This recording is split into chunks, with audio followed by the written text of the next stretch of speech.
5 ఏళ్లు పోరాడితే ఇవాళ 2 ఏళ్ల నమ్మకాన్ని సాధించుకున్నాం. మరో 10 ఏళ్ల పాటు ఈ నమ్మకాన్ని నిలబెట్టుకోవాలి. పల్లె పల్లెలోనూ యుద్ధం జరిగితే 5 ఏళ్ల పాటు ఈరోజు వేదిక మీద ఉన్న వాళ్ళందరం కూడా ఎమ్మెల్యేలుగా ఉన్నాం. ఊళ్ళో అంగీలు దించుకొని కర్రలు చేతపట్టి బూతుల దగ్గర నిలబడితే ఇవాళ ఈ వేదిక మీద ఉన్నాం. 5 ఏళ్ల ఆ పోరాటాన్ని ఎవరం కూడా మర్చిపోకూడదు, మర్చిపోలేదు అన్నటువంటి విషయాన్ని కూడా ఈ సందర్భంగా చెప్తా ఉన్నాను. నేను 30 ఏళ్ల రాజకీయాన్ని చూశాను జిల్లాలో. 30 ఏళ్లలో ఈ జిల్లాలో ఇందాక ప్రభాకర్ రెడ్డి గారు ఒకటి చెప్తా ఉన్నారు, నమస్కారం మాత్రమే పనిచేస్తుంది, మిగిలింది పనిచేయదు అని. వాస్తవం అది. ఫ్యాక్షనిజాన్ని చూశాను, కర్రలు పట్టుకున్నవి కత్తులు పట్టుకున్నటువంటి రోజుల్ని చూశాము. తెలుగుదేశం పార్టీ నాయకుల మీద దాడి జరిగినటువంటి సందర్భాల్ని చూశాం. 2004లో ఆ రోజు కొత్తగా వచ్చినటువంటి ప్రభుత్వంలో దాడి జరిగితే కూడా కలబడి నిలబడినటువంటి నాయకులు తెలుగుదేశం పార్టీ నాయకత్వం గ్రామ స్థాయిలో ఉంది అన్నటువంటిది మర్చిపోలేదన్నటువంటి, గ్రామంలో జెండాను నిలబెట్టినటువంటి నాయకత్వం మాత్రం అట్లానే నిలబడి ఉంది అన్నటువంటిది విషయం చెప్తున్నాం. ఈరోజు ఈ పార్టీకి బలగం మాకన్నా ఎక్కువ క్షేత్రస్థాయిలో పనిచేస్తున్నటువంటి కార్యకర్తలు అన్నటువంటి విషయాన్ని సందర్భంగా గుర్తు చేస్తా ఉన్నాం. 30 ఏళ్ల రాజకీయంలో నేను 30 సంవత్సరాలు ప్రతిపక్షంలోనే ఉన్నాను. మరి 30 సంవత్సరాలు ఎట్లా నిలబెట్టుకోగలిగాము అనంటే కేవలం మానవ సంబంధాలతోటి, కార్యకర్తలతో ఉన్నటువంటి అనుబంధంతో, వాళ్ళు ఒకడుగా వీడు మావాడు, నావాడు, నా అన్న తమ్ముడు అనుకున్నారు. కాబట్టి ఇవాళ రాజకీయాన్ని 30 సంవత్సరాలు ప్రతిపక్షంలో ఉన్నా కూడా నిలబెట్టుకున్నారు. నేను నిలబడ్డది కాదు, నన్ను నిలబెట్టినటువంటి నాయకత్వం గ్రామ స్థాయిలో ఉంది అన్నటువంటిది గుర్తు చేస్తా ఉన్నా. ఇది ప్రతి ఒక్కరూ కూడా గుర్తుపెట్టుకోవాల్సినటువంటి అవసరం ఉంది. అయితే మన ప్రత్యర్థిని అధికారంలోకి వచ్చినప్పుడు మనకి జబ్బులు వస్తాయి. జబ్బులు కొన్ని మనకు వస్తాయి. అధికారంలో ఉన్నప్పుడు కొన్ని ప్రలోభాలు వస్తాయి. వాటికి దూరంగా ఉండాల్సినటువంటి అవసరం ఉంది. నేను ఎప్పుడు కూడా చెప్తా ఉంటా, అధికారంలోకి వచ్చినప్పుడు ఆఫీస్ రూమ్లో కూర్చుంటే చాలా కొత్త ముఖాలు కనపడతాయి. నా దగ్గర చాలా కార్యకర్తల మీటింగుల్లో చెప్తా ఉంటాను, 5 ఏళ్లలో ఒకరితో ఇద్దరితో పేరు గుర్తులేకపోయినా వీడు నన్ను కలిశాడా లేదా అనేటువంటిది 5 ఏళ్లలో ఖచ్చితంగా చెప్పగలుగుతాను నేను. కానీ ఈ 2 ఏళ్లలో 5 ఏళ్లలో కనపడని ముఖాలు కనపడతా ఉంటాయి. నా దగ్గర కనపడితే మీ దగ్గర కూడా కనపడుతూ ఉంటాయి. అవి ప్రతి ఒక్కరు కూడా కనపడతా ఉంటాయి. వాటి పట్ల జాగ్రత్తగా ఉండాలి. మనం రాజకీయ పొద్దుతిరుగుడు పూలని నేను ఎప్పుడు చెప్తా ఉంటా. మనం అందరికీ పనిచేద్దాం. ఇవాళ మనం అధికారంలో ఉన్నాం, ప్రజలు మనం ఓట్లేశారు, అందరికీ పనిచేయాలి. కానీ ముందు అంగీకరించుకున్న వాళ్ళకి అయిన తర్వాతే మిగిలిన వాళ్ళందరికీ అనేటువంటిది. నలిగిన చొక్కాలు కేసులు పెట్టుకున్నటువంటి వ్యక్తులు ప్రతి ధర్నాకు ముందొచ్చి నిలబడినటువంటి వాళ్ళందరిది అయిన తర్వాతనే మిగిలిన వాళ్ళకి చేద్దాం. ఆకలిన్నోడికి అన్నం ముందు పెట్టాలి తప్ప అన్ని వైపులా తిరిగే వాళ్ళ వైపు నిదానంగా చూసినా కూడా పర్వాలేదనేటువంటిది నమ్ముతాను నేను. ఈరోజు తెలుగుదేశం పార్టీ రాయలసీమలో బలంగా జెండాను రెపరెపలాడించినటువంటి జిల్లా అనంతపురం జిల్లా. ఇది మరో దశాబ్ద కాలం పాటు ఈ జెండా రెపరెపలాడుతూనే ఉండాలి. ఈ జెండా నీడన పెరిగినటువంటి వ్యక్తిగా నాకెప్పుడు కూడా ఒక కొరత ఉండేటువంటిది, ఒక పార్టీ కార్యాలయాన్ని నిర్మించుకోలేకపోయామే అనేటువంటిది. అతి తొందరలోనే అద్భుతమైనటువంటి పార్టీ కార్యాలయాన్ని జిల్లా ప్రాంగణంలో నిర్మించుకోబోతున్నాం అనేటువంటి తెలియజేస్తా ఉన్నాం. చాలా వరకు ఈ రోజే దాని ప్రకటన చేద్దామనుకున్నాం. కానీ గవర్నమెంట్లో ఫైల్ కదిలేటువంటిది కొంచెం నిదానమయ్యేటప్పటికీ ఈ రోజుకి ఆర్డర్లు తెలియకపోయాం. సాధ్యమైనంత తొందరలోనే ఒక అద్భుతమైనటువంటి తెలుగుదేశం పార్టీ కార్యాలయాన్ని నిర్మించుకుంటున్నాం అనేటువంటిది కూడా ఈ సందర్భంగా తెలియజేస్తున్నాం. ఇందాక పెద్దలు ప్రభాకర్ రెడ్డి గారు చెప్పారు, క్షేత్రస్థాయిలో మనం వెళ్ళాలి అని. వాస్తవం, క్షేత్రస్థాయికి ఎంత దగ్గరగా ఉంటే మనం అంత బలంగా ఉంటామనేటువంటిది కూడా చెప్తా ఉన్నాం. పార్టీ ఇప్పటికే ఒక కార్యక్రమాన్ని ఇచ్చింది. ఈ 25 నుంచి 45 రోజుల పాటు క్షేత్రస్థాయిలో పల్లె పల్లెకి ఇంటింటి తలుపుని తట్టి ప్రతి గుండెని పలకరించే రకంగా కార్యక్రమాన్ని రూపొందించారు లోకేష్ గారు. తొందరలోనే ఆ కరపత్రాలు ఊరికి ఏం చేశాం, మండలానికి ఏం చేశాం, జిల్లాకి ఏం చేశాం అనేటువంటి కరపత్రాలను తీసుకుని ప్రతి ఒక్కరిని పలకరించాల్సినటువంటి బాధ్యత మన మీద ఉంది. ఎందుకు అనంటే ఊళ్ళోకి పోతేనే సమస్యలు వస్తాయి, మన దృష్టికి వస్తాయి, వాటిని పరిష్కారం చేయడానికి మనకు దొరుకుతుంది. సమస్య ఉందని ఎప్పుడు దూరం పోవద్దు, సమస్యకి ఎదురుపోదాం, ఆ సమస్యని పరిష్కారం చేద్దాం. ఆ చేసే దమ్ము ధైర్యం తెలుగుదేశం పార్టీ చంద్రబాబు నాయుడు గారి నాయకత్వంలో ఉంది అన్నటువంటి చెప్తా ఉన్నాం. 5 ఏళ్ల పాటు రాష్ట్రాన్ని భ్రష్టు పట్టించారు, రాయలసీమని మళ్ళీ రాళ్లసీమగా మార్చేశారు. ఒక్క ఇరిగేషన్ ప్రాజెక్టులో ఎక్కడైనా మీకు గుర్తుందా కాలువలో గంప మన్ను తీసినటువంటి సంఘటన ఎవరన్నా చూసారా అని అడుగుతా ఉన్నా. ఒక గంప మన్ను తీయలేదు, 1 మీటర్ కాలువ తవ్వలేదు. మళ్ళీ మొన్న ఖద్దరు చొక్కాలు వేసుకుని పెద్ద వేదిక పెట్టుకుని రాయలసీమ ప్రాజెక్టుకి తెలుగుదేశం పార్టీ అన్యాయం చేసింది అని చెప్తా ఉన్నారు. నేను ఇవాళ ఈ వేదిక మీద నుంచి కూడా మళ్ళీ చెప్తా ఉన్నా, ఇంతకుముందు మీడియా మిత్రుల ద్వారా వాళ్ళకి చెప్పాను, అయ్యా ఆగిపోయింది 2022లో జగన్మోహన్ రెడ్డి గారు ముఖ్యమంత్రిగా ఉన్నప్పుడు మీరు చేసినటువంటి దుర్మార్గ పనుల వల్ల కోర్టు ఆపేస్తే చంద్రబాబు నాయుడు గారికి ఏం సంబంధం అని నేను అడుగుతా ఉన్నా. రెండవ ప్రశ్న ఒకటి అడిగాను నేను, ఆ రాయలసీమ లిఫ్ట్ వల్ల అనంతపురం జిల్లాకు ఎన్ని వేల ఎకరాలకు నీళ్లు వస్తాయో చెప్పండి, ఏ తాలూకాకు వస్తాయో చెప్పండి. తాడిపత్రి నుంచి వస్తాయా, గుంతకల్ నుంచి వస్తాయా, లేక ఇంక ఆ పక్క నుంచి వస్తాయో చెప్పండి. అది మాత్రం చెప్పరు. వచ్చే రాయలసీమకు అన్యాయం జరిగింది, రాయలసీమ లిఫ్ట్ ఆపేశారు. నేను ఇవాళ సవాల్ చేస్తా ఉన్నా, ఈ జిల్లాలో ఏ తాలూకాలో ఎన్ని ఎకరాలకు నీళ్ళు వస్తాయో ఆ రాయలసీమ లిఫ్ట్ నుంచి చెప్పండి అని నేను అడుగుతా ఉన్నా. ఆపేసింది మీ సమయంలో మీ చేతగాని దద్దమ్మ పనుల వల్ల ఆ రోజున రాయలసీమ లిఫ్ట్ ఆగిపోయింది. దానికి చంద్రబాబు నాయుడు ఏ రకంగా కారణమవుతాడంటున్నా.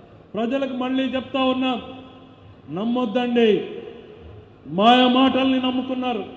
ఎన్నికల్లో రాజకీయ నాయకుడు గెలుస్తాడు, ఓడతాడు. నేను గెలిచాను, ఓడిపోయాను. ఓటమి చెందిన రోజు నేను నేర్చుకున్న గుణపాఠాలు ఎన్నో ఉంటాయి. ఎందుకు దూరం అయ్యాం, ప్రజలను ఎట్లా దగ్గర కావాలి అనేటువంటిది ఆలోచించుకోవాలి. కానీ జగన్మోహన్ రెడ్డిలా మార్పు లేదు. 151 సీట్లు 11 సీట్లు పడిపోయినా కూడా మళ్ళీ అదే అసత్యాల్ని నమ్ముకున్నాడు, మళ్ళీ అదే దుర్మార్గాల్ని దౌర్జన్యాల్ని నమ్ముకునేటువంటి ప్రయత్నం చేస్తున్నాడు. రప్ప సిద్ధాంతాన్ని కార్యకర్తలకు ప్రచారం చేస్తూ ఉన్నాడు. ఎక్కడో మర్డర్ జరిగితే దానికి ఒక కులం రంగు పూస్తాడు, లేకపోతే ఓ మతం రంగు పూస్తాడు, ఓ ప్రాంతం రంగు పూస్తాడు.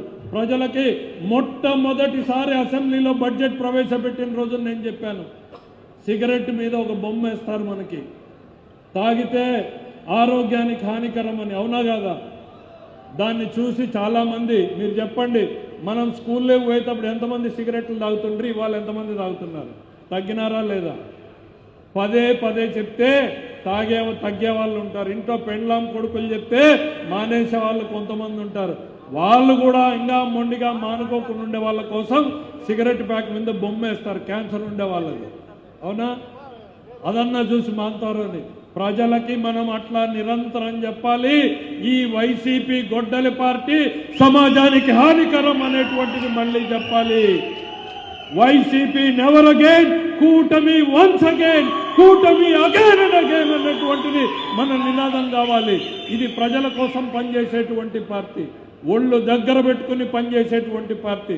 చంద్రబాబు నాయుడు దగ్గర నుంచి ఇక్కడి వరకు కూడా అహంకారం ఎవరి కళ్ళకు కూడా, ఎవరికి కళ్ళు నెత్తికెక్కకుండా పనిచేసేటువంటి పార్టీ. ఒకరో ఇద్దరో ఎక్కడన్నా పోతే చంద్రబాబు నాయుడు గారు పిలిచి మొటిక్కాయలేసి మళ్ళీ నేలకు దించేటువంటి పార్టీ ఇది అనేటువంటిది సందర్భంగా గుర్తు చేస్తూ ఉన్నాము. ఈ జిల్లాకు, మా జిల్లా, ఈ జిల్లా తెలుగుదేశం పార్టీకి బాసటగా నిలిచినటువంటి జిల్లా, రుణం తెచ్చుకునేటువంటి ప్రయత్నం చేస్తూ ఉన్నాం. మొదటి రోజున చెప్పాను నేను, జిల్లాలోకి అడుగుపెట్టిన రోజున ఈ జిల్లాకు కూలీగా పనిచేస్తానని. ఈ రోజు కూడా చెప్తున్నా, కూలీగానే పనిచేస్తాను నేను అని చెప్తా ఉన్నా. గర్వంగా చెప్పగలుగుతున్నా, ఉమ్మడి రాష్ట్రంలో కూడా ఖర్చు పెట్టనంత సొమ్ముని ఒక్క హంద్రీనీవా ప్రాజెక్టు మీద సంవత్సరంలో ఖర్చు పెట్టాం. పనిని దాదాపు రెట్టింపు చేశామనేటువంటి చెప్తా ఉన్నాం. 6 మోటార్లు నడిచే దగ్గర 12 మోటార్లు నడిచేలాగా చేసినటువంటి ప్రభుత్వం చంద్రబాబు నాయుడు గారి ప్రభుత్వం. అది ఈ జిల్లాకు తెలుగుదేశం పార్టీ చేసింది. గంప పట్టి తీయని నాయకులు, ఇవాళ 6 మోటార్లని 12 మోటార్లకు నీళ్లు అందించే స్థాయికి తీసుకెళ్తే మళ్ళీ మీరు వచ్చి హంద్రి నీవా సాధన సమితిలు, పోరాట సమితిలు ఇంకేదో చెప్తా ఉన్నారు. 2వ సంవత్సరం కూడా అంతే స్థాయిలో డబ్బుల్ని కేటాయించాం ఈ జిల్లాలో. మిత్రుడు మా కిందాక కళ్యాణ్ దుర్గం శాసనసభ్యులు చెప్తా ఉన్నారు బీటీపీ కావాలి అనేటువంటిది. ఆ బాధ ఏందో, ఈ జిల్లా రైతుల బాధ ఏందో తెలిసిన వాడిగా చెప్తా ఉన్నాం. ఒకటి ముందు వెనక ఖచ్చితంగా ఈ ఎన్నికల లోపల ఈ జిల్లాలో ఉన్నటువంటి ప్రతి ఇరిగేషన్ ప్రాజెక్ట్ ని కూడా పూర్తి చేసి తీరుతామని నేను చెప్తా ఉన్నాను. ఈరోజు ఇది ఒక మాటని వేదిక మీద వాగ్దానాలుగా కాదు చెప్తా ఉండేది. రాష్ట్ర ఆర్థిక పరిస్థితి ఏందో నాకు తెలుసు. ప్రతిరోజు ఎంత కష్టపడుతున్నామో తెలుసు. రోజు గడవడానికి, పూట గడవడానికి ఎంత కష్టమో తెలిసినటువంటి పరిస్థితి. వచ్చే ఆదాయం మొత్తం కూడా జీతం పెన్షన్లకు పోతా ఉంది. కేంద్రం నుంచి వచ్చే డబ్బులు మొత్తం గత ప్రభుత్వం చేసినటువంటి అప్పులు వడ్డీలకు కడతానికి సరిపోతూ ఇంకా 2,000 కోట్లు తక్కువ వచ్చేటువంటి పరిస్థితుల్లో ఒకవైపు ఇచ్చినటువంటి సూపర్ 6 హామీలను నిలబెట్టుకోవాలి, మరోవైపు ప్రజల ఆశలు ఆకాంక్షల మేరకు ఇరిగేషన్ ప్రాజెక్టులని, రోడ్లని, స్కూళ్ళని, ఆసుపత్రులని అభివృద్ధి చేయాలి. ఇది చంద్రబాబు నాయుడు గారు మాకిచ్చినటువంటి నమ్మకం. మోడీ గారు మా వెనక నిలబడినటువంటి నైజం. పవన్ కళ్యాణ్ గారు మాకు అన్నింటి నిర్ణయాలకు బాసటగా నిలుస్తున్నటువంటి విధానంతో ఇవాళ గర్వంగా చెప్పగలుగుతున్నాం. ఎన్నో కష్టాలున్నాయి, మరెన్ని కష్టాలున్నా సరే వీటిని అధిగమించి తీరుతా ఉన్నాం. ఖచ్చితంగా చెప్పగలుగుతా ఉన్నాం. మేము గత సంవత్సరంలో ఇందాక తల్లి చెప్పింది, నాకు 5 మంది ఉంటే 4కు 5 మంది ఉంటే 5 మందికి తల్లికి వందనం ఇచ్చారు అని, అన్నదాత సుఖీభవ ఇచ్చారని. రేపు సాయంత్రం 5 గంటలకి మళ్ళీ అన్నదాత సుఖీభవ ఇవ్వబోతున్నాం అనేటువంటిది కూడా గర్వంగా చెప్పగలుగుతున్నాం. మాటకు కట్టుబడేటువంటి ప్రభుత్వం ఇది. ఎంత కష్టమైనా సరే, తల తాకట్టు పెట్టైనా సరే ఈరోజు ఇచ్చినటువంటి ప్రతి మాటని నిలుపుకునేటువంటి ప్రయత్నం. ఈరోజు వైఎస్ఆర్ నాయకులు అప్పులు చేస్తున్నారని చెప్తా ఉన్నారు. నేను ఇవాళ ఈ వేదిక ద్వారా చెప్తా ఉన్నాం, అప్పులు దేనికోసం చేస్తున్నాం అనేటువంటిది ఒక్కసారి ఆలోచించండి. ఈ రాష్ట్ర ప్రజల కోసం అప్పులు చేస్తున్నాం, ప్రాజెక్టుల కోసం అప్పులు చేస్తా ఉన్నాం. మేము ఏ స్థాయిలో ప్రాజెక్టులు కట్టబోతున్నామో తెలిస్తే గుండె లాగి చస్తుంది ఈ వైఎస్ఆర్సీపీ నాయకత్వం అనేటువంటిది చెప్తా ఉన్నాం. రాయలసీమలో 40,000 కోట్లతో రాయలసీమ ఇరిగేషన్ ప్రాజెక్టుల మీద, హార్టికల్చర్ హబ్ మీద రాబోయేటువంటి 3 ఏళ్లలో ఖర్చు పెట్టబోతా ఉన్నాం అనేటువంటిది ఈ సందర్భంగా చెప్తా ఉన్నాం. ఎప్పుడో నేను నిక్కర్లు వేసుకున్నప్పటి నుంచి వెలుగొండ ప్రాజెక్టుని పూర్తి చేయాలి, పోలవరాన్ని పూర్తి చేయాలి, అవి చేస్తేనే నీళ్లు, పోలవరం చేస్తేనే రాయలసీమకు వస్తాయన్నారు. అడుగు ముందుకు పడలేదు. ఇవాళ నేను గర్వంగా చెప్పగలుగుతున్నా, ఖచ్చితంగా పోలవరాన్ని పూర్తి చేసి తీరుతాం. రాయలసీమలో ఉన్నటువంటి ప్రాజెక్టులన్నింటికీ కూడా కేంద్రం ఇప్పటికే సానుకూలంగా స్పందించింది. హార్టికల్చర్ హబ్ పేరుతో 40,000 కోట్ల ప్రాజెక్టుకి కేంద్ర సహకారంతో మనం మంజూరు చేసుకోబోతున్నాం. ప్రతి అవకాశం ఉన్న ప్రతి ఎకరాకు డ్రిప్ ఇరిగేషన్ ఇవ్వబోతున్నాం. ఎస్, ఇవాళ ఇబ్బందులు ఉన్నాయి, ఇబ్బందులు అధిగమించబోతున్నాం. ప్రతి ఎకరాకు నాకు డ్రిప్ రాలేదు అనేటువంటి రైతు లేనటువంటి వరకు తీసుకెళ్తా ఉన్నాం. వాళ్ళ అధికారంలోకి వస్తే 4 ఏళ్ళు డ్రిప్పులు ఇచ్చారా అని నేను అడుగుతా ఉన్నాను. ఇచ్చారా? చివరి ఎలక్షన్లోకి వచ్చి 4 డ్రిప్పులు వంచిపోతే ఆ డబ్బులు కూడా మళ్ళీ మనం వచ్చి కట్టాల్సినటువంటి పరిస్థితి. వాళ్ళు పెట్టినటువంటి పెండింగ్ బకాయిలన్నీ కూడా తీర్చి ఇప్పుడు గాడిన పెట్టబోతా ఉన్నాం. అందుకే చెప్తా ఉన్నాం, Babu is back, AP is on track అనేటువంటిది గర్వంగా చెప్పగలుగుతా ఉన్నాం. చంద్రబాబు వచ్చాడు కాబట్టే ఇవాళ రాష్ట్రం గాడిన పడింది అనేటువంటిది చెప్తా ఉన్నాం. పెట్టుబడుల గురించి చెప్పారు మిత్రులందరూ కూడా. దేశానికి 100 కోట్లు వస్తే 25 కోట్లు ఆంధ్రప్రదేశ్కి వస్తుంది అనేటువంటిది. పెద్ద పెద్ద ప్రాజెక్టులు ఏ రకంగా రాబోతున్నాయి అనేటువంటిది. ఇందాక వర్టికల్ టేకాఫ్ మొన్న పుట్టపర్తిలో చేసిందేమో ఫైటర్ జెట్, దేశానికి యుద్ధానికి ఉపయోగించేటువంటి ఫైటర్ జెట్. అది కూడా ఏంటి, స్టెల్త్ ఫైటర్ జెట్ అంటే ఏ రాడార్కి కూడా కనపడకుండా ఎగిరేటువంటి సామర్థ్యం ఉన్నటువంటి అత్యంత ఆధునికమైనటువంటి ఫైటర్ జెట్ని పుట్టపర్తిలో తయారు చేయబోతా ఉన్నాం. సరళ వాళ్ళు బెంగళూరు కంపెనీ ఇవాళ కళ్యాణ్ దుర్గానికి నిన్ననే SIBBలో బాబు గారి నేతృత్వంలో మేమందరం చూస్తూ ఉండగానే అనుమతి తీసుకున్నారు. వాళ్ళు వర్టికల్ టేకాఫ్ మెషిన్ అంటే ఒక మనిషి ఎగిరేటువంటి వర్టికల్ టేకాఫ్ ఏవైతే ఇప్పుడు మనం సోషల్ మీడియాలో చూస్తూ ఉన్నామో దాని మ్యానుఫ్యాక్చరింగ్ ఈ జిల్లాలో జరగబోతా ఉంది అనేటువంటిది చెప్తా ఉన్నాం. ఇవాళ అన్ని రంగాల్లో ఒకవైపు ఇండస్ట్రీ, మరోవైపు అగ్రికల్చర్, ముందుగా మా లక్ష్యాన్ని మేము పెట్టుకున్నాం. ఈ జిల్లా వాసిగా, కరువులో పుట్టి పెరిగినటువంటి వ్యక్తిగా, కరువు కథలు కన్నాళ్ళు కష్టాలు తెలిసినటువంటి వ్యక్తిగా ప్రతి కాలువని పూర్తి చేసే దానికోసం సిద్ధంగా ఉన్నాం. ఒక ఎగ్జాంపుల్ చెప్పదలుచుకున్నాం. అన్నమయ్య ప్రాజెక్టు కొట్టుకుపోయింది గత ప్రభుత్వ హయాంలో. సొంత జిల్లా ప్రాజెక్టు కొట్టుకుపోతే తిరిగి చూడనటువంటి నాయకత్వం, దాన్ని పట్టించుకున్నటువంటి నాయకత్వం ఒకవైపు. ఎక్కడో కర్ణాటకలో ఉన్నటువంటి తుంగభద్ర డ్యామ్ ఒక గేటు కొట్టుకుపోయింది. కరెక్ట్గా ఢిల్లీ దారిలో ఉన్నాను నేను.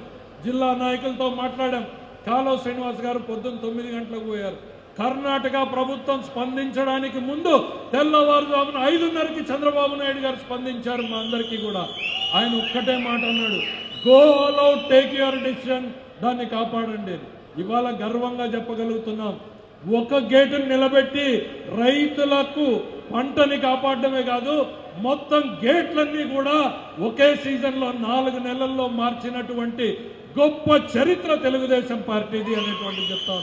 ఇది ఎంత గొప్ప చరిత్ర అనంటే, దేశం మొత్తం మీద కూడా 70-80 సంవత్సరాలలో ఒకే సీజన్లో ఇట్లాంటి మార్పు జరగలేదు అని తెలుసుకున్నటువంటి కేంద్ర జలవనరుల శాఖ మంత్రి ఆయనే స్వయంగా నేను ఆ ప్రాజెక్టుకు వస్తాను దాన్ని ప్రారంభించడానికి అని ఈ నెల 25వ తారీఖున ఆయన 2 ముఖ్యమంత్రుల సమక్షంలో కేంద్ర జలవనరుల శాఖ మంత్రి వస్తున్నాడంటే తెలుగుదేశం పార్టీ రాయలసీమకు, రాయలసీమ ప్రాజెక్టులకు ఇచ్చేటువంటి ప్రాధాన్యతకు ఇంతకన్నా మరేం సాక్ష్యం కావాలి అని అడుగుతా ఉన్నా.